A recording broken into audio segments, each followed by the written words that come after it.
Magandang buhay mga kabisaya. Ayan nga po't nakikita nyo ang aking kapaligiran ay napakakalat po kabisaya. Kala mo walang nakatira sa bahay na ito ano. Dahil makalat kabisaya, tayo po ay maglilinis muna sa mga panahong ito. General cleaning ba? Parang kasakit sa mata kasi eh. Yan no? Nako po. May kung ano-ano pang nakikita, may mga walis, may mga ano, basta. Ganon talaga siguro kapag lalot, ano, yung may maliit tayo ba. Pero kay sinakayan din tayo ng liter T. Yung liter T kasi kapag sumakay daw yan, wala daw gamot dyan eh. Kaya makalat po ay ang ating paligid dyan. Pero sa mga oras na ito kabisaya, parang sinisipag po ang inyong batang Bisaya kaya maglilinis po tayo ngayon. At habang tulog ang aking kulit, ayan nga po pagkahimbing po ng kanyang tulog kabisaya, tayo po ay mag-uutay-utay ng maglinis. Dahil solo tayo ngayon dito sa bahay, paspasan talaga ang galawan dito kabisaya. Kailangan bago magising ang kulit, makatapos na. Ayan pat, marami pang hugasin kabisaya. So, bago tayo mag-umpisa sa ating paglilinis, at tayo maghugas muna ng ating pinggan at tambak na. Nako po. Kahirap ah. Pero, yakang-yaka naman kabisaya.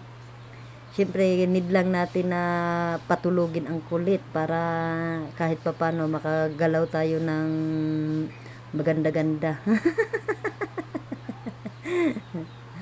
Tara, samahan niyo ako kabisaya. Dahil tulog pa ang ating kulit kabisaya, ayan at pinaspasan ko na nga pong maghugas diyan. Kailangan ni mabilisan ang galawan kabisaya. Pagka ganito kasi na mayroon tayong maliit, lalo't makulit, naku po. Kailangan talaga parang ano ka ba yung mabilis pa sa alas 4 ang kilo, sabi nila. Dahil pagka ang kilos mo ay lalamya-lamya, naku po, maabutan ng pagkagising, ay hindi na naman makakagalaw. Gana ring nag-iisa tayo din sa bahay, kailangan talagang paspasan ang kilos. Dahil wala din namang ibang kikilos, kundi tayo laang din. Kaya yan, nagmikos-mikos na po ako diyang maghugas dahil hinahabol ko nga po na hindi pa siya magising at tayo makapaglinis pa ng ating kapaligiran kabisaya dahil nga po napakasakit na sa mata yung kakalatan ba. Ito naman ay alam kong naranasan din ng mga ina na katulad ko na may mga maliit. Ganito talaga ang kilos nating mga ina kaya pagka mayroong maliit, lalo na rin siguro kabisaya kung iyakin pa ang ating mga anak, nako po, kahirap gumalaw kaya sa atin talagang mga ina kailangan di oras ang pagkilos ba. Kailangan may time check. Hindi naman sa ganun, kumbaga atik lang ba. Pero totoo yan kabisaya, sa lahat naman ng mga ina siguro alam to eh. Kailangan talaga kapag ay paspasan ang galawan, kailangan kilos-kilos pa rin kahit na hirap na sa lalot sa mga iyakin ng anak. Kailangan diskartihan kumbaga, sa madaling sabi kabisaya ba. Hindi rin naman kasi pwedeng hindi tayo kumilos kabisaya. Kagaya ko ngayon, ako lang mag-isa dito sa bahay. Kung hindi ako kikilos, ako rin naman mahihirapan, di ba? Kaya need talaga ang Tsaka hindi rin pwedeng hindi maglinis kasi ay napakahirap naman kapag ang iyong bahay maamos. Yung bang imbis na malinaw ang pag-iisip, parang nakakaano kaya ng kaisipan. Kumbaga sa totoo lang, hindi ko alam kung ito'y ranas ng iba. Pagka parang makalat ba ang bahay, yung magulo, parang imbis na manahimik, parang mas lalong uminit yung ulo. Ganun ba?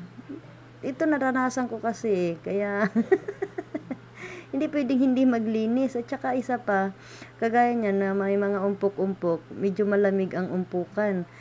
Hindi lang po kasi, sabi ko nga po, hindi lang po kasi pumupugad ang lamok sa tubig.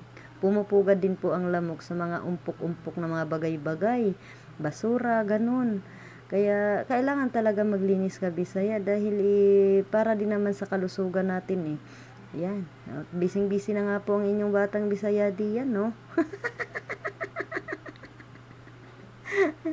Pinaspasan na talaga habang tulog pa ang kulit.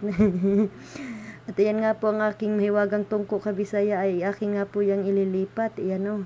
Dahil parang masakit din po sa paningin na yung matagal ko na yung binalak na gawin. Hindi ko lang talaga magawa-gawa dahil sinakayan kasi ng sinakayan ba ng letter T. Kapag kasi sinakayan ng letter T kabisaya, sabi kasi nila wala daw gamot, kaya yun. Hindi ko naman kasi sinasabi na wala na tayong katamaran. Meron po talaga, nadating din po sa point na tinatamad tayong kumilos. Kaya pagka kagaya nito na sinisipag ako ngayon, yan. O, diba? Malinis ang lahat kapag sinisipag.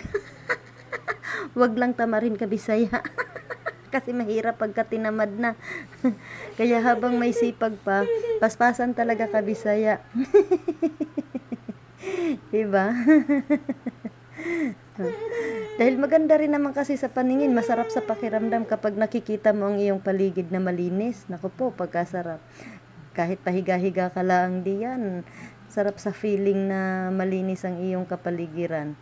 Lalo na kung pagkatapos maglinis ay nakapaglaba pa. Naku po, kasarap lamang sa pakiramdam. Pero sa pagkakataong ito kasi kabisaya, hindi pa ako nakapaglaba. Inuna ko munang maglinis habang tulog pa ang kulit.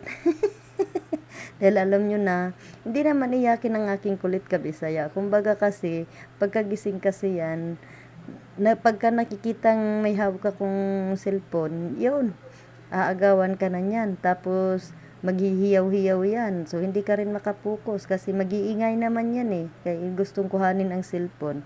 Kaya, habang tulog, paspasan talaga para makatapos, di ba? Yan. At medyo maliwaliwanag na sa aking paningin kabisaya. Kayo ba? Relate ba kayo sa ganitong gawa? Ayan. At medyo maliwanag na nga sa paningin kabisaya. Malinis na pong tignan, nakaayos ng lahat. 'Di ba? Dahil sinipag si Batang Bisaya kaya malinis na po ang paligid. Pero sabi ko nga, masarap sa pakiramdam, masarap sa feeling na malinis yung paligid. Ay magpagulong-gulong ka man diyan, magpagiling-giling, o ano man ang gagawin mong at least malinis na, 'di ba? Oh, masarap na sa pakiramdam, masarap na sa paningin na malinis na yung paligid. At yan uubos na rin ng wala na ring hugasin. Diba? Malinis na ang kusina. So, pwede na magpa pitiks-pitiks ba?